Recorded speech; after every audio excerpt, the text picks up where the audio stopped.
आज आम्ही आटपाडी येथील सर्व व्यावसायिक धाबा असेल, हॉटेल्स असतील, नाश्ता सेंटर असेल, चायनीज सेंटर असेल, वडापाव गाडीवाले असतील, या सर्वांनी आटपाडी येथील तहसीलदार ऑफिसमध्ये निवेदन देण्यासाठी आम्ही या ठिकाणी उपस्थित झालेलो आहोत.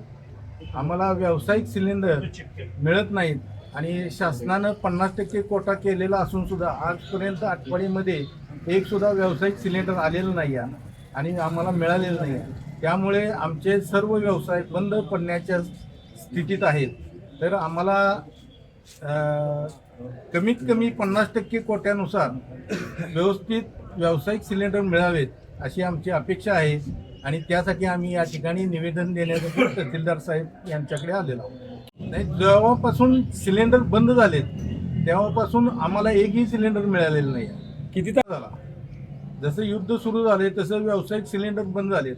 आता पेट्रोल मिळतंय, डिझेल मिळतंय, घरगुती सिलेंडर मिळत आहेत, पण व्यावसायिक सिलेंडर मिळत नाहीत.